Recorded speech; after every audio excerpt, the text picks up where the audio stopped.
My name is Sofia Cabrera, and it's November 9th, 2019. I'm about to deliver my persuasive speech, and this is my audience.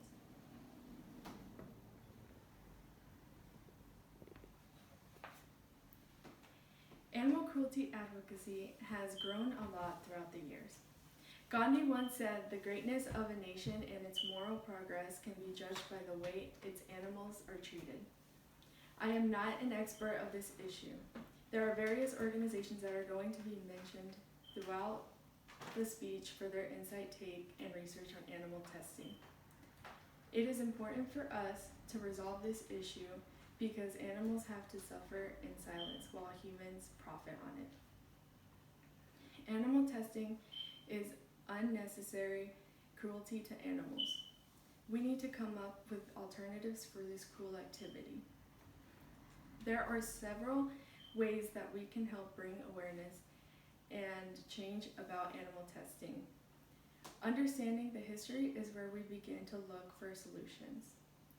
Along with understanding the history, we also need to understand why companies decide to use animal subjects and what goes on behind the scenes. Fighting for the rights of animals is just as important as fighting for the rights of humans because they also have emotions and we need to consider that. Understanding the history of animal testing will help us learn from our mistakes.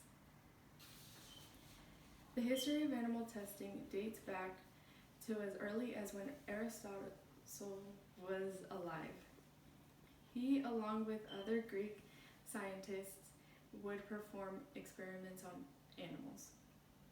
One company in 1937 made a mixture of a product containing poisonous compound with raspberry flavoring, but wasn't aware the product was unsafe.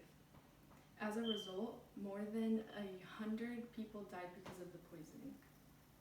A year later, the 1938 Federal Food, Drug, and Cosmetic Act was passed and made it a requirement to test on animals before releasing a product. The Animal Welfare Act was passed in 1966 to set requirements to care for animals in the industry. We need to understand the reason behind the use of animal subjects before we can come up with alternatives.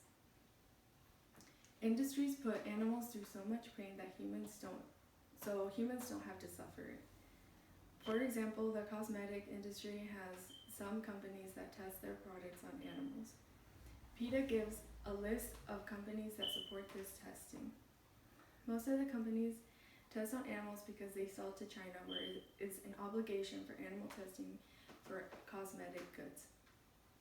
PETA found that in 2013, they estimated that as many as 300,000 animals were tested in order to meet China's regulations. Companies are okay with innocent animals dying, all for the money they will make in a big country like China. Although communication between us and animals is not possible, it is still not within our right to violate their emotions to our benefits. Animals have feelings too, and we need to be able to stick up for them when they are suffering. One piece of evidence that animals have feelings is when dogs cry or whimper. Sometimes you can even see a dog's tears. Like dogs, other animals have their emotions too. People tend to overlook them because they are domesticated. Working together and fighting for the end of animal testing can be the beginning to a bigger connection with animals. The fight continues as we get a better understanding of the history and to why industries use this method for their products. Animals have emotional and psychological health that we need to care for as well. As of today, CNN reports that the Senate has passed a bill that makes animal cruelty a federal felony.